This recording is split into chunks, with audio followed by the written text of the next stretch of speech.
this is like a side note. I hate when you have a carry-on and then you get to the gate and they're like, oh, we're gonna run out of overhead space, so we're gonna have to check your bag. Look, if I wanted to check a bag, I would have checked the bag, okay?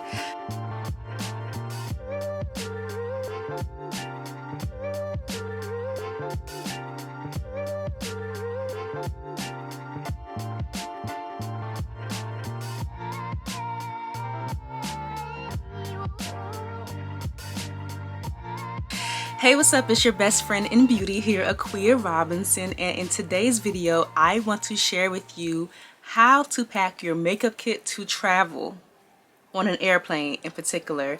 I have been blessed and fortunate enough to travel with one of my clients this year, and it's actually like my first time traveling with a client that like flew me out, and it has been an amazing experience. And I've had some people in my Trailblazers club ask me, and other people ask me separately, like, how do you pack your kit to travel? So that's why I'm here, because I'm pretty sure there's somebody out there who wants to know the exact same thing. So first of all, congratulations to you. If you are getting flued out by a client, whether you're doing bridal, a special project, or whatever, if somebody else is flying you out, kudos to you, okay? You are doing the damn thing, all right? So let's talk about how to pack your kit safely and effectively. I'm going to talk about the difference between carry-on and checked luggage. And if you see me glancing over, if you know anything about me, I have my notes, so I want to make sure I don't miss anything, all right? So first things first, let's talk about carry-on luggage. When it comes to carry-on luggage, do not overthink this, okay? Depending on the size of your kit, you may be able to just take your entire like kit bag and just use that as your carry-on luggage, depending on what you're doing. For me personally, when I traveled with my client earlier this year and I used a carry-on luggage, I was only going for, I think it was 1 day or 2 days. I think we were there for 2 days, or I got there the day before. That's what it was. I got there the day before, did makeup the next day, and then flew out the next day after that. Y'all know what I mean. So what I did was, half of my carry-on was my makeup kit, and then the other half was my clothes for that night and the next day, and then to travel back home. So what I did was, basically with a carry-on, what I did was, instead of taking my entire makeup bag with me, I carry the eSIM bag right now. What I did was condense my kit into smaller bags. I used the STUNNERBEE bags, and I would insert some footage after this so you can see exactly what I'm talking about. But I used the STUNNERBEE bags. I actually have one right here. It's a little dirty. Don't judge me, but I have 3 different sizes of these bags because I was only dealing with one client. So I know I've dealt with her many times before, so I know exactly what shade she is, like what products I normally use on her. So I was able to just take those products in particular out of my big kit and put it into smaller bags and put that into a carry-on. So I would recommend definitely getting some small bags like that, whether you get them from Amazon. STUNNERBEE, I highly recommend. They're so pretty and they're so stunning, and they're very durable. You can use the Zuka bags, like whatever bags that you could find. That's what I did. But one thing's for sure is that when it comes to the carry-on thing, one thing that you want to remember is that you just have to abide by the regular TSA rules for a carry-on bag when it comes to liquids, aerosols, gels, and things like that. Other than that, you are free to go with your kit. So if you have any concealers, or most of the time concealers are small, so the liquid rule for TSA is just 3.4 ounces. It has to be that or below. So if you have like liquid foundations, you might want to condense those into a smaller container if you plan on taking a carry-on. What else? Any liquids, like maybe moisturizers, or if you have a liquid what's it called, like a setting spray. Now you can bring aerosols, but the aerosols also have to abide by that 3.4 ounce rule. Otherwise you're going to have to check a bag, or you're going to have to surrender it at TSA, and we don't want that to happen. Another thing that I like to do when I am condensing my kit and putting it into like my carry-on is I like to bring an extra tote bag so that I can transfer those things over when I'm heading to my client that particular day to do their makeup. So I would recommend taking like an extra tote bag or another bag that you can transfer your kit into, that's going to be like really compact and could fit inside of the carry-on. One thing that I did find is that if you are an airbrush artist, you can totally bring like your airbrush machine in your carry-on, and then as long as the foundations for the airbrush machine are 3.4 ounces and below, you could put it in your carry-on. So everything else as far as your makeup kit is safe. So just remember, If it is a liquid, gel, or aerosol, it just has to abide by those rules. But I carry cream foundation, so my cream foundations are cool. Makeup wipes. If you have a liquid makeup remover, like a micellar water, that's going to have to be condensed, or you can get like the travel size. Mascaras, concealers, lipsticks, powders are fine because they're not liquid or anything, but I do recommend like cushioning your bag some kind of way, because even though you have your carry-on with you, this happened to me too when I traveled with this particular client. I put my stuff in a carry-on, and I know most people prefer to do a carry-on versus check luggage because they think that it's going to be like safer, and you know, you can control your products. Most of the time people want to do that because of their powders. You know, you drop a powder and it's all over, like it's dead, it's done, you know what I'm saying? So if you drop a powder, it's done. But what happened to me was I actually had a carry-on, but the plane that we traveled on was so small that when you get to the TSA gate, they actually take your bag and they check it under the plane for you, and then when you get off the plane, they hand it to you like right there at the gate. Tell me why when I got home they were loading off all of the bags, and my bag is yellow, so I already know it's mine. So this man dropped my daggone carry-on, okay? Let me tell you, a powder died that day. So you want to make sure that you are cushioning. I thought I had enough cushion, but what I normally like to do is put something up under my clear bags to cushion, and then my clothes, when I fold over my suitcase, that's another layer of cushion. So I hope that was helpful. I'm going to insert a clip of when I traveled with my client, how I packed my kit, and then how I unloaded it when I was at the hotel. Okay, so I am super pressed right now because I just got these bags from STUNNERBEE. It's a 3-piece set, and I'm packing my kit to travel with one of my clients for tomorrow. So I was like, let me try out these STUNNERBEE bags, because Asher, her cousin slash assistant slash who helped me pick out these bags, Asher was like, she normally uses these to travel personally. So literally in this case, because I already know like my client's shade and everything, so I'm not taking my whole kit. So, and this is a carry-on bag, so I'm gonna show y'all. I'm gonna do a separate video for YouTube showing y'all how I pack my kit this time, because I just showed y'all what was in it the last time I traveled with her. But in this one is like all my skin prep, foundations, powders, and like skin stuff. And here is like my eyeshadow palettes, eye stuff. You see the lashes and stuff in there. And then I have my brush roll there. I have my Niji roll there with all my lip stuff. And then I have my personal, like I was saying before I was so rudely interrupted. So this is the largest bag. I'm gonna show y'all the sizes. This is the largest bag, right? With one hand. This is the medium size bag. And then the small bag is what I'm gonna put like my toiletries and stuff in. So I already got like my Lime Life by Alcone skincare. I had to put my where is it? Oh my gosh. One hand. Help. Oh my gosh. Where is it? I'm trying to show y'all something. Oh, there it is. I had to put my cleanser, my face cleanser in here.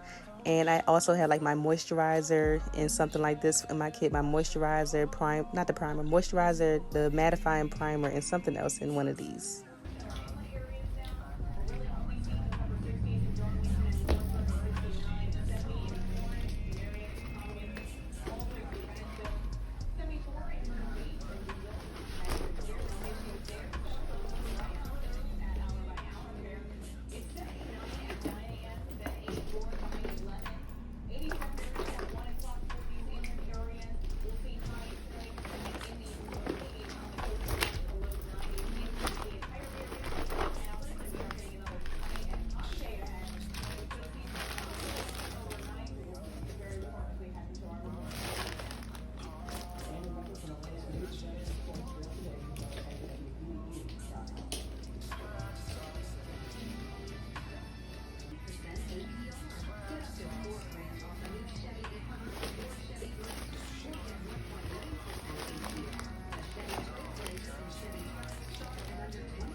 All right, now, so let's talk about checking your bag, checking your makeup kit. Like I said, do not overthink this, okay? So you can totally check every single thing that you carry in your kit. If you want to get an extra suitcase and just make that your kit in particular, go for it. You can condense it into bags, or like do what you have to do, but only thing I would recommend if you're going to check your kit is to actually just cushion it really well, because you know they be tossing bags around. They don't care nothing about what's inside of these bags, okay?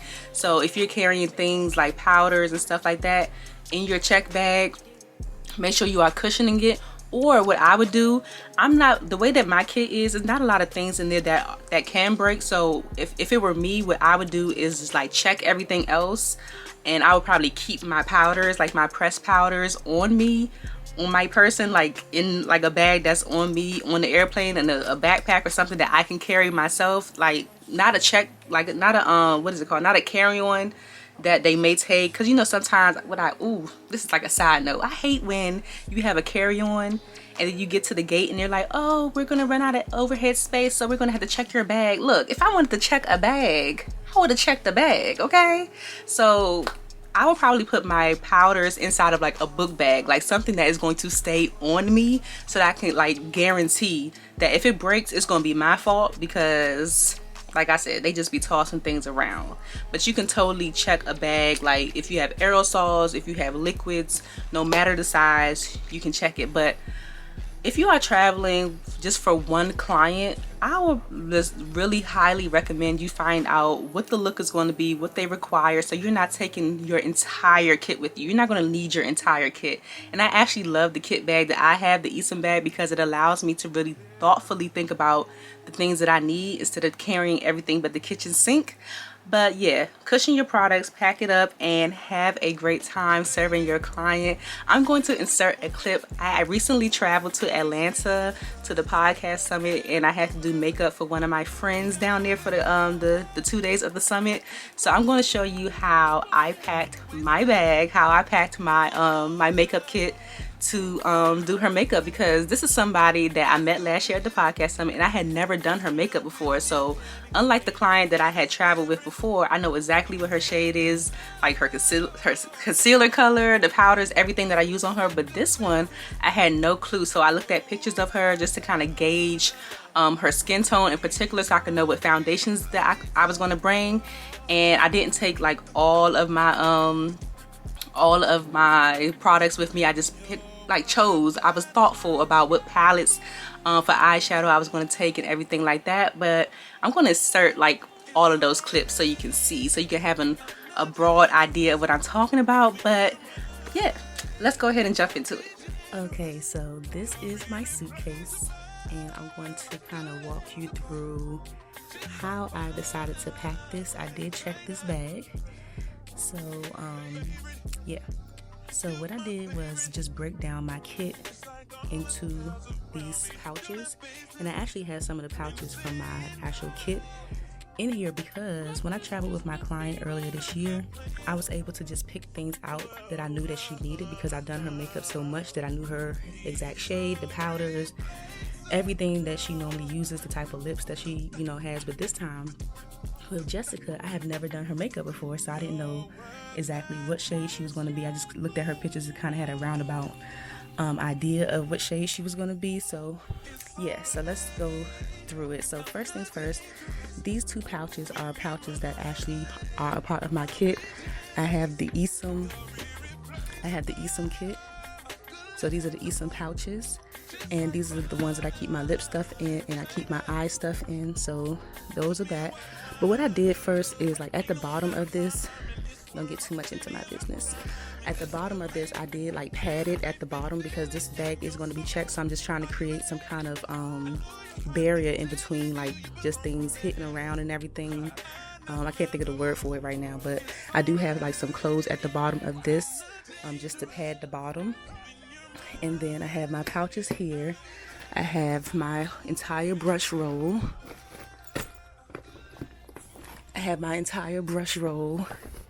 In here with my brushes and my sponges. This bag right here is my personal toiletry bag. These are the STUNNERBEE bags. These are the smallest one. This is the small one. This is the largest one, and this is the medium one. So inside of the medium one, I have, what do I have in here? I have my eyeshadow palettes, I have eyelashes, I have my Niji roll in there that has all of my, I'm not trying to do this with one hand, y'all, so all of my pencils and everything like that. And this is my bag like after I repacked it, so things were a little bit more organized originally. You know how that goes. It's kind of like when you repack things, it seems like you can never pack it the same way that it was. All right, so then in this larger one, I have foundations, powder, and skin prep. Foundations, powder, skin prep, and then I have my setting sprays, right? Now, of course, these have to go in the check bag because of the size, so that's why they're in here. But if I had a carry-on bag, you know, these size items would not be able to go. So that is how I did that. Give me 1 second.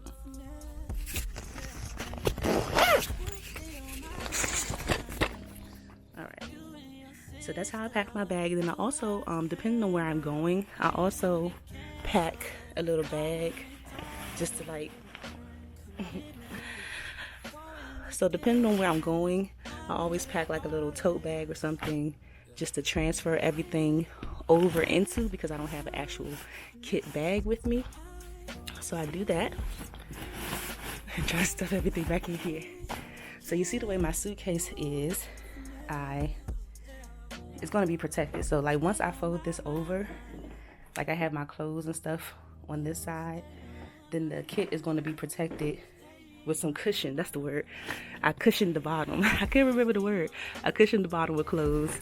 Fold that over. It has cushion there. And then once I fold this over, it'll have another layer of cushion as well. So that is how I pack my kit when I am checking a bag. I hope that makes sense. If it did not, definitely comment below. But when you're checking your bag, you can pretty much take things as they are because you don't have the limit of TSA and all of that stuff. So you can just check your bag, but just make sure you're protecting it with some cushion, because you know how they be tossing our suitcases around and our powders can get like broken really easily. So hope that makes sense. Let me know. All right, so that is how I packed my kit to travel with my check bag. That bag actually got checked and I picked it up from baggage claim when I landed in Atlanta. I hope that you found this video helpful. Just remember, do not overthink this. Be smart about it. Be thoughtful about the things that you're carrying. Get you some STUNNERBEE bags. Like y'all see the STUNNERBEE bags, they are so popping. And my best friend actually has another color that's like a really iridescent, like pretty, like pink. So the STUNNERBEE bags are absolutely amazing. And she also has the makeup kit bag to go along with it and some other like accessories. Make sure y'all check her out and tell her that your best friend in beauty sent you. But yes, like I said, don't overthink this, okay? Don't overthink it. Abide by TSA rules if you're going to do a carry-on bag. And if you're going to do a check bag, just make sure you are protecting your products as best as you can. Maybe also, one thing I forgot to mention is like invest in some of those things that you can condense your products in. I'm drawing a blank right now, but they have little containers that you can, like, if you are a liquid foundation girly, I'm a cream girly, but if you're a liquid girly, you can put your foundations into those things and just condense your kit really beautifully, so you're not like carrying things that's too heavy, and then if something does get damaged, you know, it's only a little bit of it, you know what I'm saying? All right, so I hope that this video was helpful. Comment down below if this video was helpful and let me know. It would be greatly appreciated. If you're watching and you have some extra tips of things that you do in particular that helps to protect your kit, or you travel and you pack your kit a particular way, share it down below, because we're here to learn as well. So yes, thank you so much for tuning into this video. Make sure you stay tuned for more videos like this. Make sure you check out my vlogs, because I'm always taking you all behind the scenes with me when I do fun things like traveling with my clients and things like that. I'll insert some of those videos below so you can check them out. Make sure you're tuning into the Friends of Beauty podcast every single Wednesday. Join the Friends in Beauty Trailblazers Club. We're in there having a great time. We're building community and we're learning together and holding each other accountable. Follow Friends in Beauty on all social media platforms and make sure you're subscribed here on YouTube, and I will talk to you soon. Bye.